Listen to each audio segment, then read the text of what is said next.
Olá, minha gente. Não está fácil essa batalha de Gideão, mas Deus o preparou. E Deus sempre nos prepara para as nossas batalhas.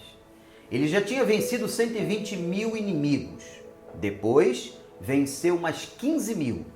Mas agora vai acontecer algo muito interessante. Deus estava limpando todo aquele território. Estava removendo todo o inimigo que se levantara contra Israel.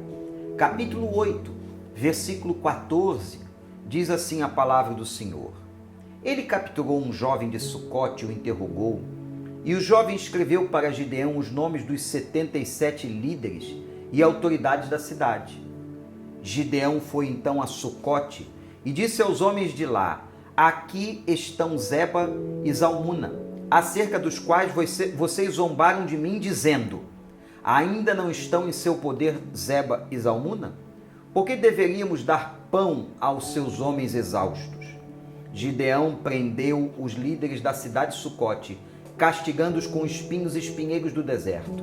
Depois derrubou a fortaleza de Peniel e matou os homens daquela cidade.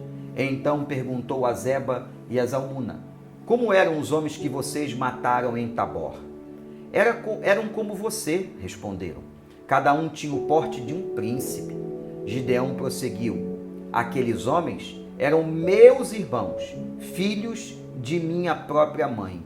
Juro pelo nome do Senhor, que se vocês tivessem poupado a vida deles, eu não mataria vocês. Gideão voltou-se para Jéter, seu filho mais velho, e lhe disse: mate-os. Jéter, porém, teve medo e não desembainhou a espada, pois era muito jovem. Mas Zeba e Zalmuna disseram: venha, mate-nos, você mesmo.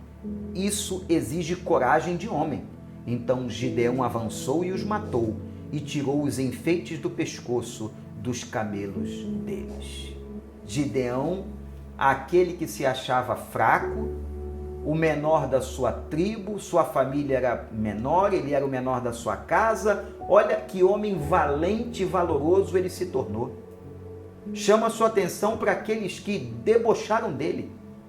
Não lhe deram ajuda quando ele pediu, não lhe deram pão para o seu exército na luta contra os midianitas. Ele agora volta, depois de ter encontrado aquele jovem na estrada, pegou os nomes daqueles líderes da cidade de Sucote e mata-os.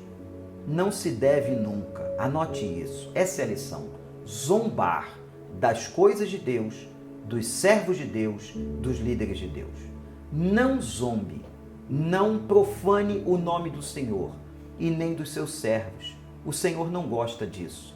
E agora, Gideão é usado pelo Senhor. Deus usou as próprias mãos de Gideão para fazer justiça contra os blasfemadores e contra os zombadores. Agora, ele pega os 2 reis que ele havia capturado das terras de Midian e vai executá-los. Manda que o seu filho faça isso. Mas era um menino muito jovem, não teve coragem. E os reis, ainda abusados, desafiaram Gideão. Faça você, como se ele não tivesse coragem. Diz a palavra que Gideão então pegou e matou aqueles reis dos midianitas. Que vitória! Vitória final, num tempo de uma teologia de guerras, de uma teologia mais forte, onde os homens entendiam que o Deus vitorioso era o Deus que vencia as batalhas. Aqui está. Deus agiu como o homem entendia, usando seu servo Gideão. O povo de Israel venceu os midianitas e os povos do sul da Palestina. Vitória maravilhosa. Cada pedaço, cada passagem, cada verso da vida, da história de Gideão, tanto nos abençoa. E eu quero que essa porção fique no seu coração. Não zombe das coisas de Deus, não zombe dos servos de Deus. E que você saiba que Deus, quando promete, Ele cumpre a sua palavra e a vitória é total.